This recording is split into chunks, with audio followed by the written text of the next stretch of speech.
Well, hello and welcome to this edition of the Lynne Hayes Freeland Show. We're going to talk about something today that we haven't delved into in a while. It's your money. We're talking about, your money, not my money, your money. We're talking about your finances. And our guest today, Orlando Huston, has written a book, Thinking Your Way to Wealth, a guide to financial independence. Welcome to the show. Thank you, Lynn. Thanks for having me. So let me first ask you this, because I've heard so many different versions of what this pandemic has done to our finances. You talk to some people, they say, oh yeah, people have saved a lot of money because they haven't been going anywhere during the pandemic. And then you talk to other experts and they say, oh no, people have lost their jobs, people are struggling, people are hurting financially. Is the reality somewhere in between there? Yeah, so I think it's a mixture of both. Obviously it depends on your, income that you're making, the expenses that you have. Uh, Most people are middle class, people, and some people have done a good job saving. Some people haven't done a good job saving. So I think it's a bit of both. I mean, unfortunately, the people that have the financial means to save money, they've been at home, saving, hoarding money because there's nowhere to go, right? But the people that have lost their job really can't save any money because they're not getting any income in Mm-hmm. or any steady income. And the income that they do get, they're having to spend it on, playing catch up. So I would definitely say it's a mixture of both. Somewhere in between. So you've written this book, Thinking Your Way to Wealth.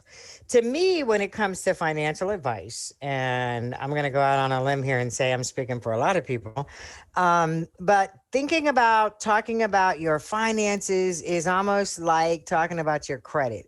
Most people don't want to deal with it, but it doesn't go away. You got to think about both of them.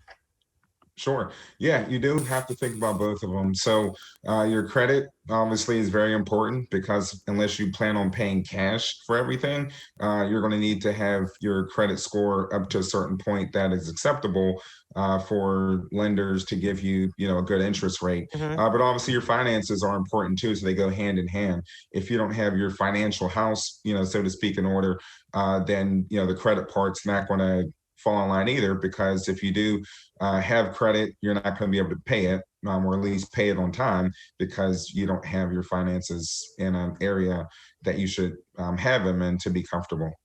So, uncomfortable or not, you got to deal with both of those. So, the subtitle of the book is A Guide to Financial Independence. What is financial independence?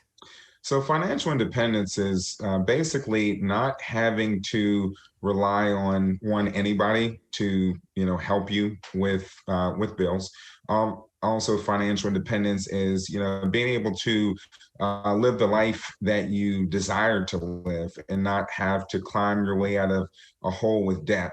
Not have to worry about if you can't pay the mortgage for a month because you're not working, that you have the money on the side through a nest egg, saving money up to pay for that. So these unforeseen expenses. Financial independence is also, when you're retiring, just having the means to live comfortably and be financial independent, and to, try to ensure that you don't run out of money for the rest of your life. At least that's the goal. So, when you say that's the goal, and I know that one of the things you stress is setting goals. Mhm. Correct. Yeah, one of the things definitely is setting goals. If you don't set a goal, then how can you ever achieve financial independence? How could you ever achieve, anything in life for that matter? So I always tell people, when you're planning, I always consider doing a three-pronged approach.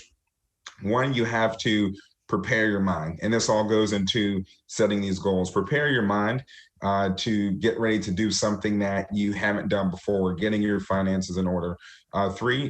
Two, plan, right? Have a plan, set aside time, plan. If you have somebody that can help you plan, and also be an accountability partner for planning for whatever financial part in life you want to achieve, then do that. If not, reach out to a financial person that can help with that. And three, execute that plan. And when you execute that plan, then you'll have financial success or financial independence. So that all leads up to your goals. All right. So let's look at, and I'm just going to use this as an example. So We've already established that people are somewhere in between having saved a lot of money during the pandemic or not having much money. And for a lot of people, when you say, well, take $100 out of every check and put it aside, or $50 out of every check and put it aside, for most of us, we look at that and we say, that's a great idea, but I can't afford to do that. But I consistently hear people like you say, yes, you can. You just have to figure out what you can cut out to do that. Correct. So it's all based on your willingness to cut things out. And one, knowing where to find those things to cut things out, because money burns a hole in our pocket, right? We spend money without even thinking. Maybe spend $2 for coffee once a week, right? I know a lot of people do that, but these are mindless things that you're spending money on. So one way to figure out where you're spending money is to take a look at your statement from your bank. Most banks have a itemized, statement of what you're spending. Look for trends. They're already keeping track of it. So that's one way to, figure out where that, I guess, hole in that boat, where that water is kind of leaking out, is coming from. Of course, saving $50 from 100 may be difficult, but if that's your goal, then work towards your goal, and you would have to adjust your lifestyle accordingly. I typically recommend people save 20% or try to work up to 20% of what they're bringing home. Of course, it's easier said than done, but you got to structure 20%. Yeah, 20%. I'm a firm believer that if you can, and at least that should be a benchmark, right? So start off at 10%. Work your way up, because that 20% that you're saving is going to go to a nest egg, going to go to whatever fund that you needed to pay for. But 80%, everything else that you need to pay for, try to get to that 20%. Try to work your way up to the yeah.